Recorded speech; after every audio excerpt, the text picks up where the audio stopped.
Good evening and thank you for joining us. Welcome to tonight's special report. Political tensions are escalating in Somalia following a high-stakes meeting between government officials, opposition figures, and international representatives over the country's political future and the growing dispute surrounding the federal government's mandate.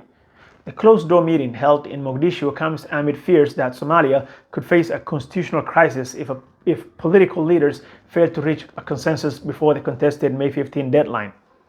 According to sources familiar with the discussions, Somalia's Future Council presented three major proposals to President Hassan Sheikh Mohamud and other stakeholders. The first proposal urged the president to formally acknowledge that his constitutional mandate expires on May 15, 2026. The second called for the creation of a transitional council to prevent political vacuum and maintain stability during any interim period.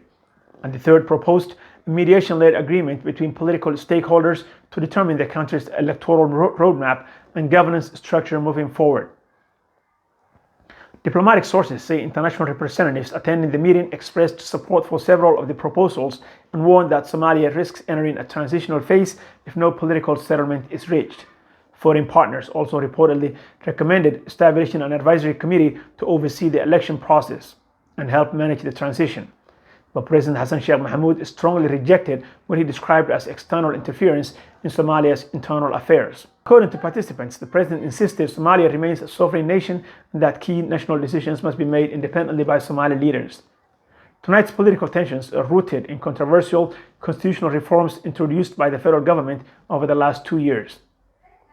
In 2024 and 2025, the administration pushed through constitutional amendments that opposition leaders and several federal member states described as unilateral and lacking national consensus.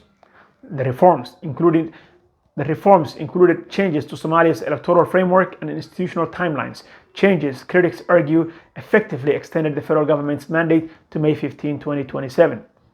Opposition figures including former President Sheikh Sharif Sheikh Ahmed, former President Mohamed Abdullahi Farmajo, former Prime Minister Hassan Ali Ghaire, and former Prime Minister Mohamed Hussein Roble have repeatedly accused the government of undermining Somalia's fragile federal system and bypassing the consensus-based political model that has guided the country for years.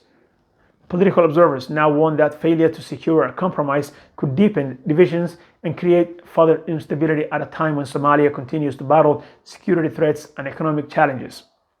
Tonight, negotiations remain ongoing behind closed doors, with President Hassan Sheikh Mohamud reportedly requesting additional time for consultations. As the May 15 deadline approaches, the future direction of Somalia's political transition remains uncertain. For now, all eyes remain on Mogadishu. We will continue following developments as they unfold. I'm your host, Mohammed Omar. Thanks for watching. Don't forget to subscribe, like, and share the video. Wassalamu alaikum wa rahmatullahi wa barakatuh.